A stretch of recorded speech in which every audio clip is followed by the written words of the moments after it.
What are the big burning questions for the AFC South? I'd love to get into that with you today.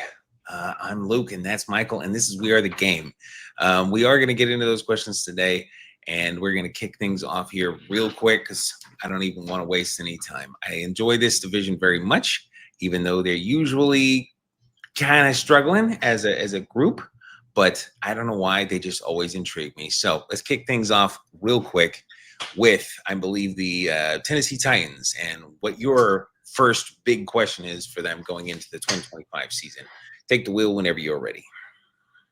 All right. Tennessee's pretty, I think, straightforward. The big question is, since we know that they are rebuilding, is what will this guy be?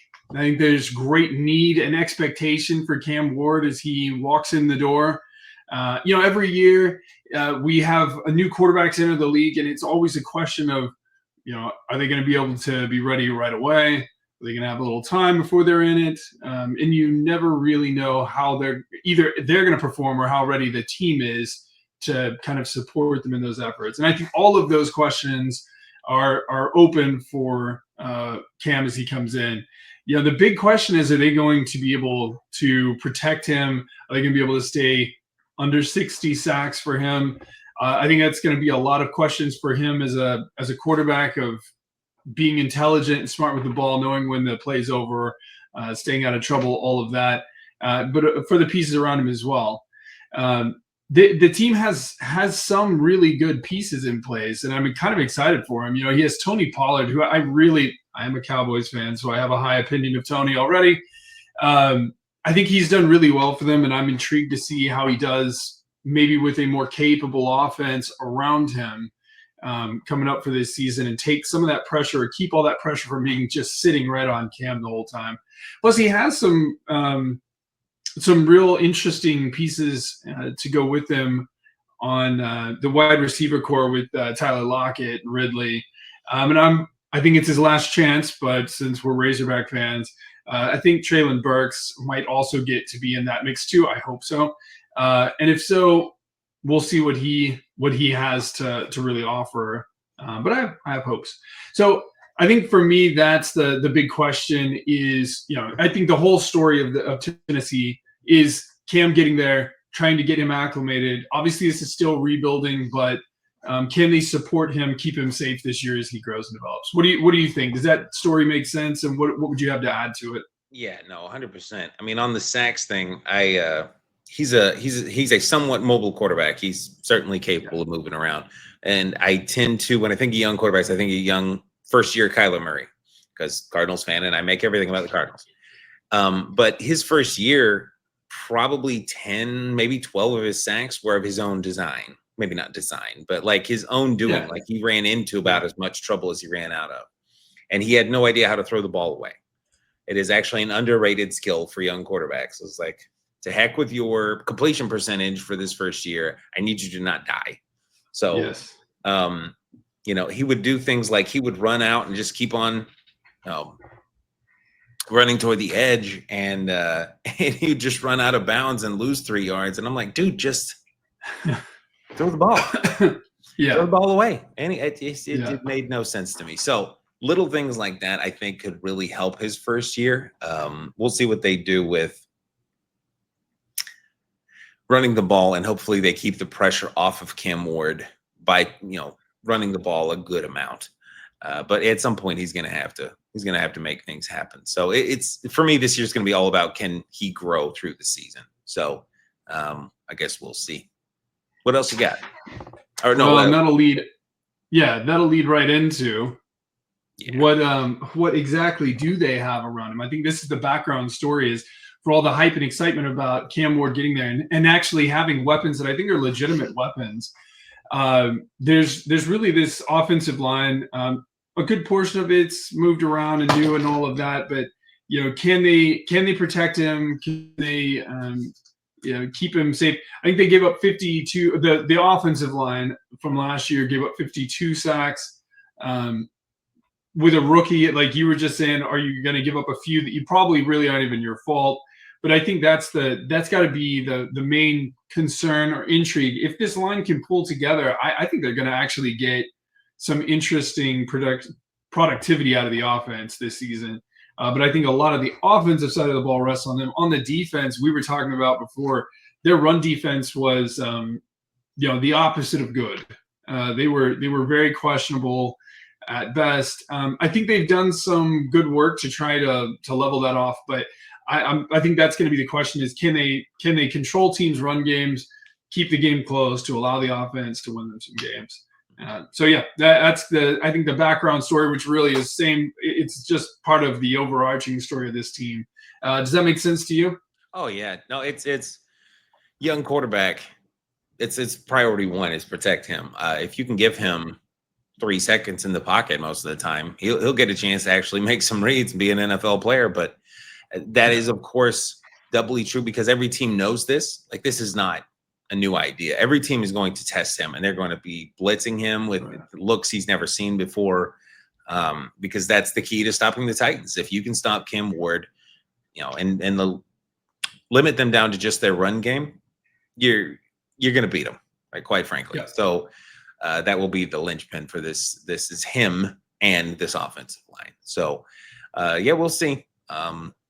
It can't be a whole lot worse than last year. The last couple of years. That's so, for sure. Hopefully they'll get some stuff right and bring in some future stars. So, all right. So yeah. Well, getting into show me the next clip or the next slide, please. Yeah, the Colts. Yep. I got backwards which team we were doing next. So, yeah, I did too. Getting into the Colts, they have a couple of really fun questions. Their first one is almost a 3-in-1 question. So I keep wanting to call him Sam Darnold because I put it on this little picture, but will Daniel Jones become more like a Sam Darnold where he has this little renaissance? It was basically the I got out of New York renaissance.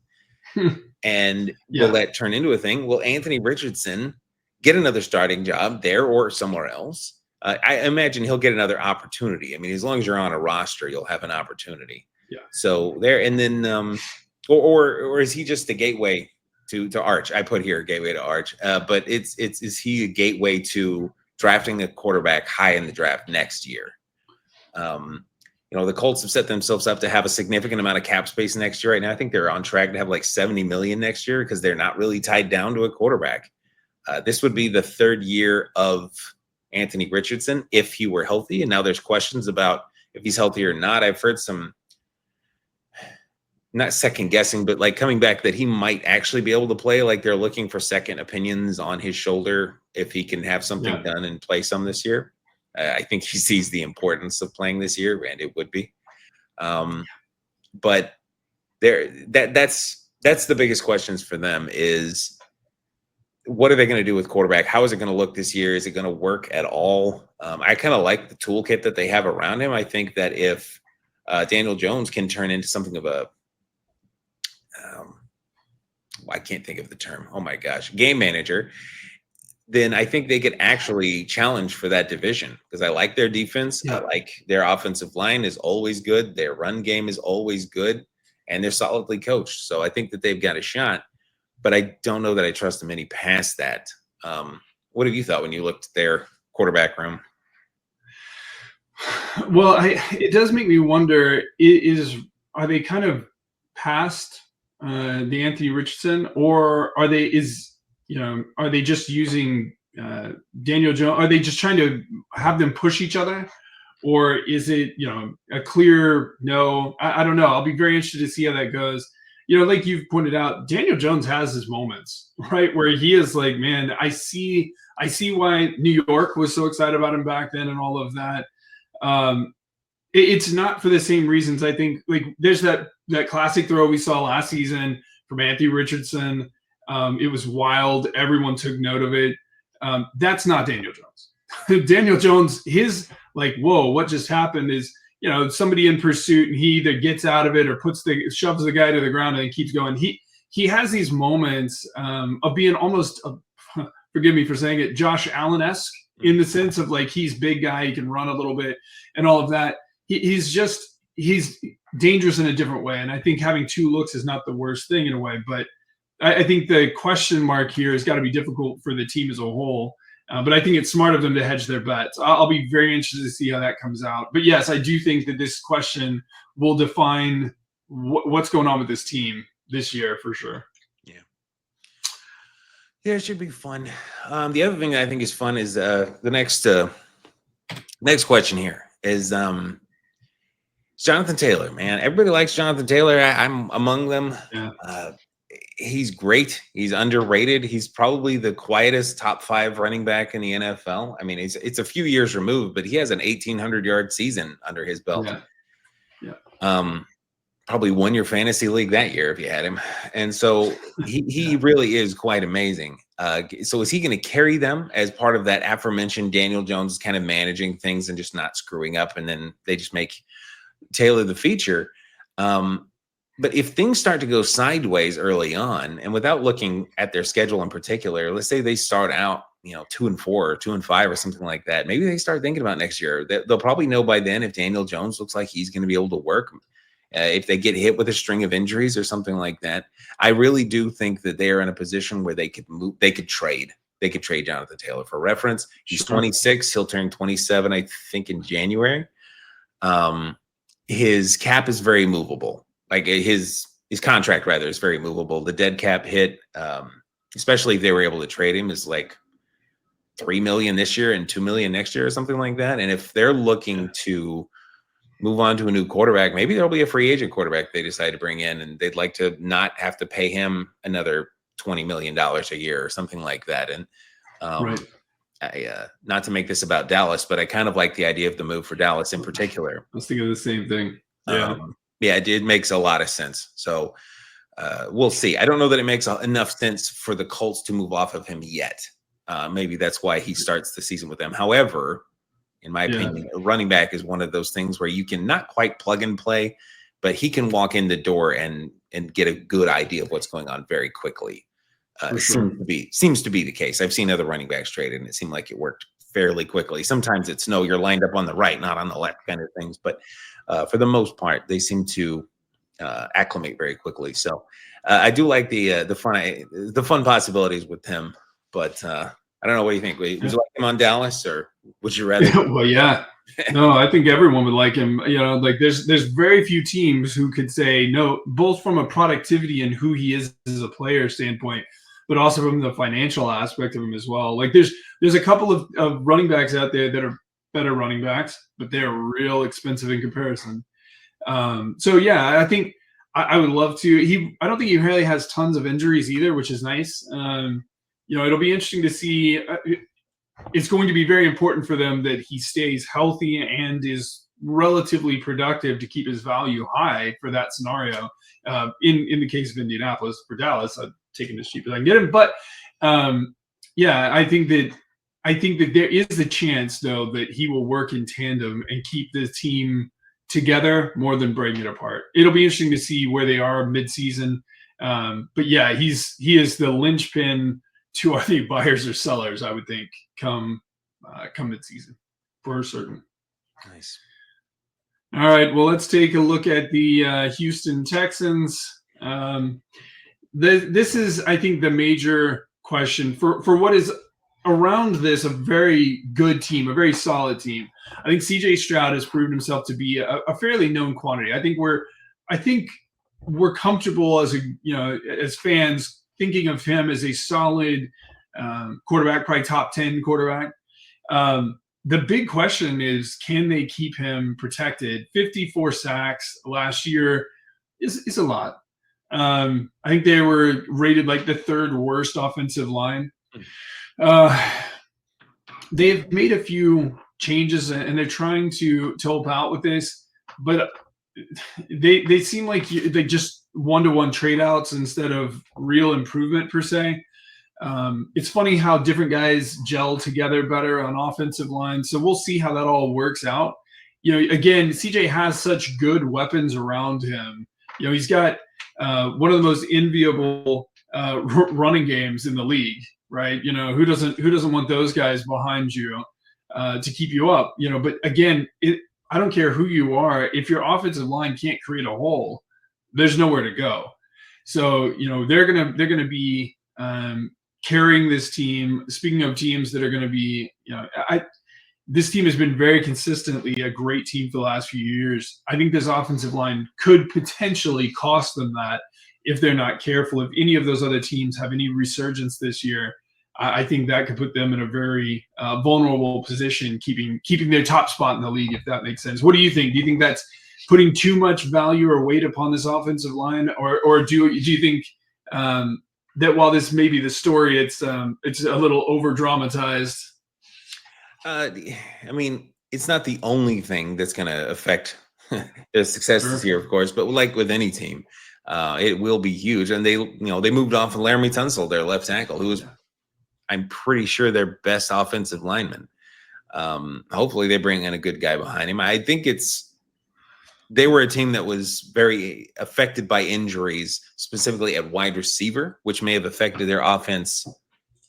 Like if there was something that affected it second most, I guess, if you were trying to rate the things that affected their offense in a negative way last year, O-line might have been first and wide receiver injuries might have been second. And you might even be able to flip those in priority, but one way or another, this is huge. It's kind of a theme in the AFC South. I think outside of the Colts, like all three of the other teams have huge questions at that position group. So that'd be huge. Can CJ get back to more like year one, or continue his progression track where he's actually better than year one and year two? So I think if he wants to do that and become like the next step, the next tier up, where he might be a top 10 guy too. He's certainly a top 10 guy. Yeah. Good offensive line, just good, will be paramount. So I guess we'll see. Yeah. Well, and then playing towards that is really the disparity, right, between the defense and the offense in terms, I think, and particularly in the trenches. On defense, they're scary, right? They're a very scary defensive line. Hunter and Anderson are as good as they come on duos and all of that. Their corners are top tier. The guys in the middle are solid. They really don't have any gaps on defense. I feel like they just need the offense to put points on the board to keep them in the game, because I think they're going to keep it close almost all the time. But I think that that's really going to be the question mark. And I think it's a fun story, honestly, to me, because I'm a defense first kind of guy.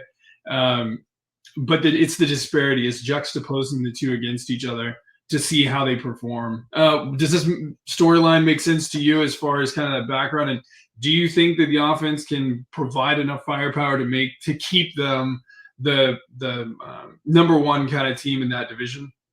Well, kind of to your point on the first question, it was if that O-line can keep up, and not just for the sake of keeping him upright, but it's good O-line makes the run game work better, makes the pass game work better, just more first downs, keeps the defense off the field more. So all of that works in tandem. The weaponry is there on defense. Like, to your point, between who they have on the D-line to Derek Stingley in the back, Stingley's probably a top 5 corner, especially dangerous when it comes to, do you want to throw at him? Because you might not just bat it away. Like, he turns into a wide receiver when that ball comes at him. So he's got great hands. They've got some scary there, to be sure. So their defense is certainly good enough to carry the weight it needs to as the defense. However, I don't know that it's quite, or has not proven thus far to be quite dominant enough to, we're just going to keep every team under 20 points. So all you got to do is score 20 points and we win. Like, I don't know that they're quite to that point. Like, I think Denver was there a couple of years ago. Yes. Not quite there. So the offense probably needs to score 25 most games to be pretty sure that they're going to win a game. There'll be games that some team wins 12-9. That happens every year, but they are quite good, and they should be plenty good to keep them in the 1 seed for that division. Not the 1 seed in the AFC, but the 1 seed for the AFC South. Yes. So their offense is one of the more fun ones to watch in the NFL. So. Absolutely. Yep. All right. Last but not least, let's go to Jacksonville. Let's go to Duval, the meme factory that is Liam Cohen. This picture, I can't believe this even exists. I'm So Yeah. glad we found that, and I hope he gets that fly. It's a gem. Um, Oh yeah, me too. So obviously the big question here, outside of how weird is this guy, all the weird, is how is he going to be as a coach? You know, coming from Tampa, I love what they did with their offense there, but you have to do a real comparison here. They have a pretty darn good offensive line in Tampa. Tom Brady made sure they did, and it has kind of lingered after his departure. So, and then they had Mike Evans, Chris Godwin. They don't have that in Jacksonville. I really like Brian Thomas Jr. Everyone does. The possibilities of Travis Hunter as a wide receiver in particular. Okay, cool. But I have my questions, and that's the question. It's like, how's this going to look? I don't know that he's the magic elixir to turn this team into Tampa, where they win 10 or 11 games every year. But I do like the system that he comes from. So I think the possibilities there. And as for the coach rather just being weird, I can live with weird. You know, Andy Reid's kind of weird. Bill Belichick was certainly weird. So weird is fine. I just need you to be a good football coach, and we'll see. So, yeah, I guess that's what that's to me, that's the question here and kind of how I see it. What do you see on this guy? Yeah, I mean, he's weird. He's quirky. Yeah, that's all right. That's all right. I'll be interested to see if he can take this offense and really spread it around. Right. Brian Thomas Jr. showed some really amazing ability, and that's great. But you're going to need other people to step up, make other playmakers so that he can continue to do the amazing things that he's going to do. Because the league adjusts, and they're going to be playing him specifically coming up this year. I think that'll be very interesting. Keeping Trevor, keeping him engaged but protected. But I'd be interested to see if they don't try to do a few new things this year. Kind of going in. I felt like with Trevor Lawrence, they've really relied heavily on the long ball with him, which he was really, really good at. I feel like early on. And that's as a Dak Prescott fan who struggles with that heavily. And I wonder if they'll be able to add some new ideas in there, bring in a different look that maybe he can acclimate with. So I'm actually really excited to see where they go with this change, because I think I felt for a while like they're on the edge of being a really pretty good team. Let's see if this pushes them over the edge. What's the background story here in Jacksonville? Well, their other story, maybe the bigger story as far as what people are actually going to be looking at. I felt like for the success of the team, the coach and his effect on the team is probably the actual bigger effect. But Travis Hunter is not just one of the most intriguing stories in Jacksonville. It's one of the most intriguing stories in the NFL. And not just for this year, but it's like, will this guy who wants to play both ways, will he actually, one, be able to do it physically? And two, will he actually be good enough at those things to do them at an NFL level? Because there's a lot of guys who ends up being really good in college and kind of meh in the NFL. Right. It's not going to be as amazing. Like if he comes in and is a 60 PFF score at both being a wide receiver and a corner, it's going to be amazing that he plays that much. But like, kind of who cares? So he's got to be great at one at least.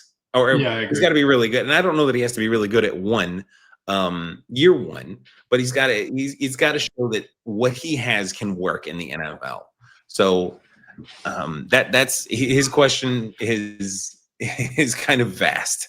So I'm certainly excited to see them. He will make them must-watch TV on both sides of the ball, oddly enough. So I am excited for it. What do you think of this? Is it going to work, or what's the deal? Well, I kind of, in a weird way, I kind of hope it does. But I agree with you completely. He's got to be better than average on one side or the other. Like, it doesn't really matter which one. In my mind, the way I think I would approach it is, if he's the better wide receiver and that's where he's coming off across, maybe he's the three. Sorry, on the 3 on corner, or vice versa, right? If he's better corner Maybe he's a 3 on wide receiver, room. Something where he's being utilized a little bit less. It's kind of funny though to think of him almost as the Shohei Ohtani kind of the football world at the moment. Like, and I think for Jacksonville, no matter what, he's going to be selling a lot of jerseys. And as you said, he's going to be must-watch football for them. I kind of want to root for the guy, if for no other reason than to kind of see that a little bit. But he's going to have to kind of develop and produce that value. And that does seem incredibly difficult to have to learn both sides of the ball and really to an NFL level. These are rather complicated positions. We talk regularly about a corner in particular is a hard year one position. So I'll be very, very interested. I know you and I'll be definitely keeping an eye on him as the season goes on.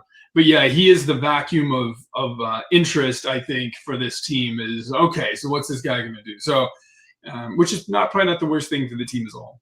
Yeah. Yeah, and it's like last thought on this would be like, there's the speed of the game adjustment that young players have to do as a rule, and pretty much as a real rule. There are very few exceptions. And I wonder, is that two different speeds of the game he's going to have to learn and get used to, or will both kind of serve him to just slow the game down in general? Like playing snaps at wide receiver going to slow down the game, even as he's playing corner. Just got to get to that threshold. And so it's fun. And will we see more of this? We won't see more of it all that fast if he can't do it. So, right, exactly. We'll see.